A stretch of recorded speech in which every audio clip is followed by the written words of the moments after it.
Yeah, they're a really good football team. I think if you're a football fan, know anything about football, and you watch that game, I mean, they're going to be either 1 or 2 in the Sun Belt. They're long, they're athletic, they're fast. That quarterback is legit. I mean, he can play. One of his best plays, I mean, he's very accurate. One of his best plays is his second play. They're well coached. Coach Michael does a great job. I mean, what a gracious man, wonderful coach, and got a chance to spend some time with him at midfield. And Louisiana is led by an elite man. I mean, we had a great conversation out there, and you can tell why his team plays so hard for him. That we knew this was going to be a challenge. We knew it. Simple as that. I don't know if now we haven't written our articles yet, which I know, but I don't think this team's going to get enough credit for the rebound and response to what happened last week. I don't think anybody understands how hard that was for that group of young men. On Sunday, we didn't do anything. We just talked. You could tell they hurt, and why did they hurt? Because they care a ton. They care about each other. They care about this university. They care about this football program. They care about the state. They care about what just slipped through their hand last week. So Sunday, we changed our entire plan just to make sure they were good, they were okay, walked them through the entire thing, why it happened, and then we let them go. Go get your mind right. Go get your mind better. We don't need to talk about football right now. We'll get that. We'll get that on Tuesday. And sometimes you just need to be able to take a big, deep breath and trust your players. And I thought they came together, had a great week of practice. Our catapult data was outstanding because catapult doesn't lie. You can sit there and say, yeah, they looked like they were running fast. They looked like they worked hard. But the catapult data doesn't lie. And they crushed it, had a great week. And the game didn't necessarily go their way early, middle, or towards the end. And they just continue to row the boat. I mean, that's what Row the Boat's about. That's why it's our program. That's why it's within the program. There's a lot of opportunities they could have been like, oh, here we go again, and just folded easily from the first quarter on. And this is, I said before, when things are really good, what happens? When things are really bad, what happens? There's a lot of inexperienced players out there, everybody. That is not an excuse, but there is. That's a fact. So there's reasons why things happen. There's a lot of youth out there, which bodes well for the future of this year, and it bodes well for the future for coming years. But we're not going to just cut corners. We have a lot of really good players out right now. We got to get them healthy. We got to get them back on the field. So we're gaining valuable experience, valuable knowledge, valuable data for our football team. Again, got to give Louisiana a ton of credit. And I'm just really thankful we found a way to win. And I thought, offensively we were able to control the line of scrimmage, do a lot of positive things, score some points, and we got a lot of things to fix. But I'm sure you got questions, so let's row. P.J., you talked about Northwestern, things that happened after last week. How much did you feel like that was contributing to the slow start early, or what did you feel like the finger was on the pulse for that? Well, I think it just came down to the attention to detail. Once the game starts, they're not thinking about last week. But there are subliminal things that enter your mind, I'm sure, when it doesn't go your way after a incredibly hard loss.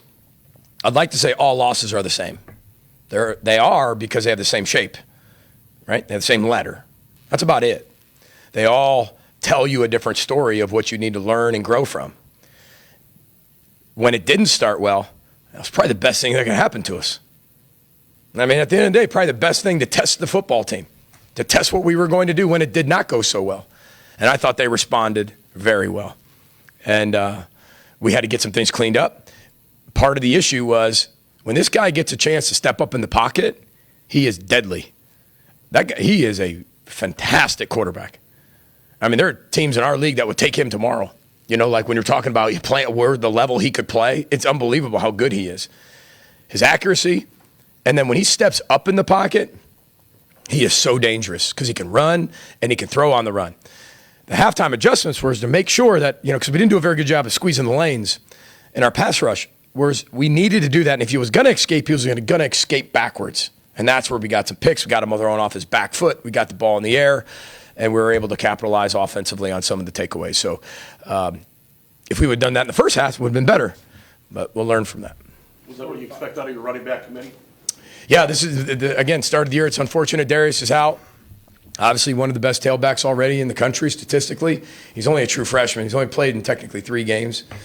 But this is where other people have opportunities. And this isn't like somebody did – I want to make this clear. Nobody did anything wrong in our running back room.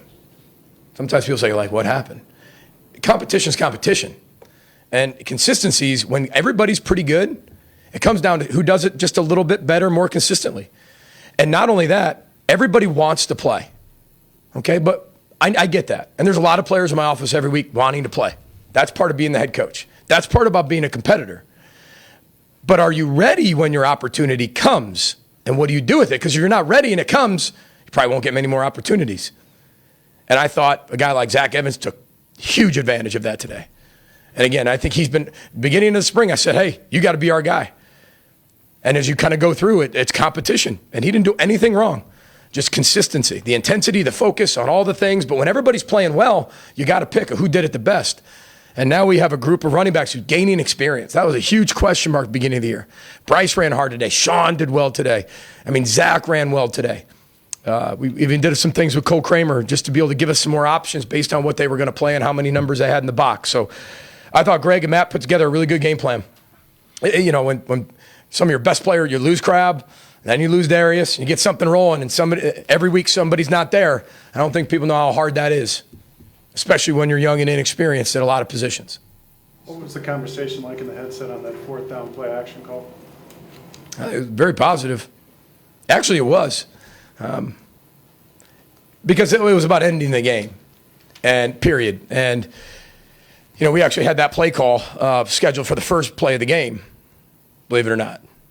Ended up being the last play of the game, technically, just because defenses dictate what's going on and what happens, and we checked out of it, and we knew we'd come back to it. And Mekhi was supposed to run it. Mekhi gets hurt, who's, again, one of our best playmakers. And then you put somebody in there like Daniel, and he knows what to do. He didn't run that route one time in practice, not one time. But he knows what to do. He's a guy who studies every position, stepped up in that moment. It was just a perfect play call for that perfect moment if you trust your players in the pressure of the situation. And again, that's what they have to earn. That's what they have to go get. And that's how you get better as the year goes on. So I was really happy for them, proud of them that they were able to do that. Seems like we were in that same position last week, you know, just the same position. And, yeah.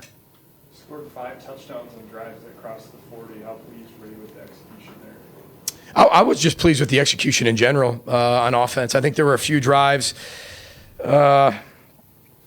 You know, there was one drive that I thought, you know, we got to catch puncture on one of the tight end passes. If we catch it, puncture it, we get a first down. Instead, we try to outrun the corner.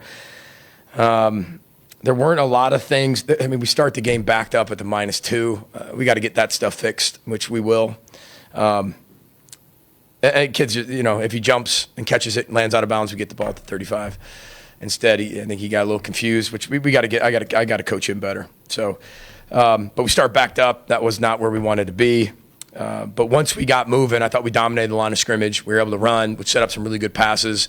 I mean, Ethan was 12 of 14, 85%, which is one of the better performances, 4th best performance in school history. Yes. And that's not too bad from somebody that 2 weeks ago everybody said it was awful. You know, so, and I don't mean that you guys. That's not, because last time I said that, I don't mean you. I'm just saying in general. I heard it too. This isn't a knock on anybody in here. You have a job to do. But that was all what was said, right? I mean, he had a horrible game at North Carolina. Poor kid's up here talking about how bad he played. And the last 2 games, he's responded. Nobody works harder in that room than him. And you talk about like dedication to his work, the relationship with him and Coach Harbaugh, and he's just getting better and better and better and better. And that's what I want to see. Doesn't mean the line of success is going to go like this, guys. There's going to be some bumps in the road. But I think all of you in here, if you had an anonymous poll and you got to buzz right for yes and left for no, if I said, who thinks he's a pretty good player, anonymously, with not being in your papers, and nobody knows what your opinion is, you'd all hit that right button right now. If you think he's pretty good. I mean, he's pretty talented. So, you know, I thought we were, you know, 4th down was good. I thought we did a good job with the push play and the quarterback sneak. You know, we had the one interception, which we'll put that one on me and the coaches. I don't think we were clear enough of what we wanted in that particular play. But other than that, you know, I thought the offense did what we needed to do. You know, we're scoring 35 points a game. I mean, we need to be able to win games scoring 35 points. P.J., compare to last week. So last week you were 1 for 7 on 3rd and 4th downs in the second half. This week you were 7 of 11. That's the name of the game. That's the difference in the game. We had 2 opportunities at Northwestern to end the game. We didn't do that. Yep. Today we did, and Unfortunately, we gave up the long run at the end, which can't happen. We got to get some guys healthy. We got to get some guys back on defense, and we will. And we got Serious, just execution, better execution. well, I think if you look back even last week, I think we were in way more manageable third downs. I think that's the name of our game. If we can be down in 3rd and 2, crossing the midfield, I know I got 2 plays possibly to get it based on what we do. That was the whole thing of Northwestern last week. If we just get a yard, we're going for it. We lose 2 yards. Now it's 4th and 4. Northwestern's pretty smart. So that's where we went with the time, picking the time. Today it was more like, all right, we need to end it because we felt the play was there. PJ, Pierre, go ahead. When did you, how much did Darius practice all week? When did you determine he was going to be out? How long do you think you might be out? Are you mad that you didn't get that on the PJ Fleck show? Yes, I am. That was my All right, well, Pierre, he didn't practice all week, so he wasn't ever going to get there, and that's the great thing about. Well, I don't know. Maybe before I would have more information, but the Big Ten has rules, and we'll do everything we can to get him back for game day. And the 2-hour rule right before the Big Ten, before we play Big Ten games, that's where I'll kind of let everybody know where everybody stands. But, he's working really hard to get back, and that's part of being a freshman is he's not doing anything wrong, just learning your body, learning how to take care of it, learning what you need, learning what goes into all that. That's why there's not a lot of true freshmen out there that play. And when he does, he plays really well, and that's why he was 3 straight weeks of Freshman Player of the Week, and I don't think he'll get it this week. Coach, how do you recruiting, when you're selling this program and all the benefits yourself as a coach, how do you recruit someone when you can't include an NIL in it? That's a great question. I think you have to have your own philosophical beliefs at this point in college football. We have a lot of players on our football team right now who make a lot of money in NIL. And it's my job, Mark Coyle's job, and our job with our NIL department and our collectives to go out and raise lots of money for our student athletes. And that's what we've been doing. And there's been a lot of support from our fans and our alumni to help because that's the name of the game. When you're talking recruiting, I have my own beliefs. I think there's a lot of people who come to the University of Minnesota for the collegiate experience because I still believe in that. You can still have a full college experience with NIL. But when you're picking just for NIL, you don't know if you're going to fit that offense, fit what they're going to do, fit that depth chart. What are they doing? What are they telling you? What's going to happen? Then the money's gone. Then what?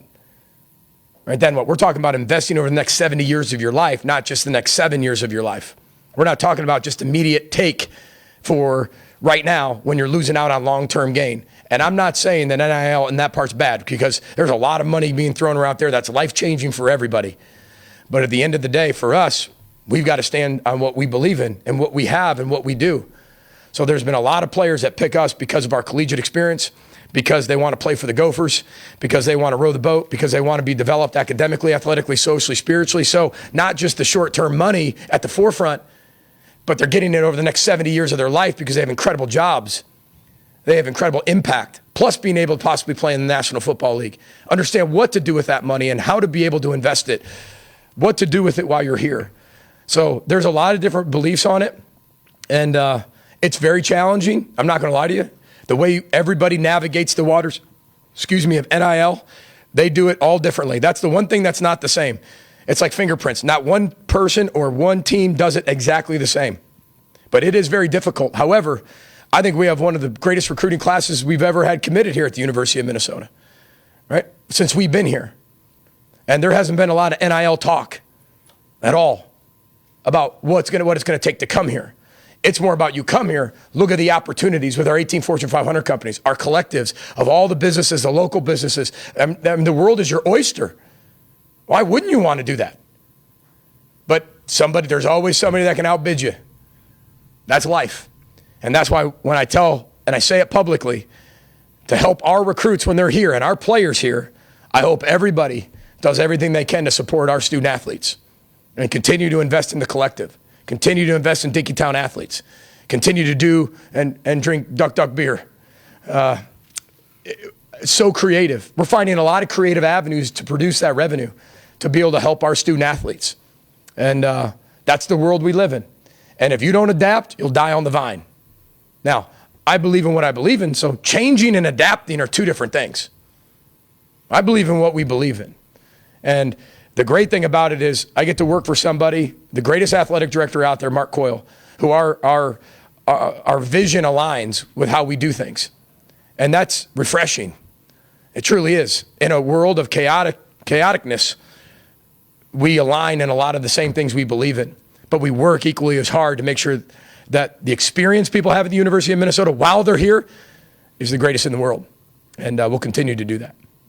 I want to just say happy homecoming to everybody, all the alums, everybody who was in our locker room. Thanks to all of our fans for the stripe out. Hope everybody has a safe homecoming, but really enjoys it. And last but not least, just want to say happy, 25th birthday again to my wife, Heather. It's her birthday today. So she's 25 again, so she's doing great. Some of you will write an article and actually think she's 25. Anyway, row the boat, Scotty Mago Gophers. Thanks, everybody.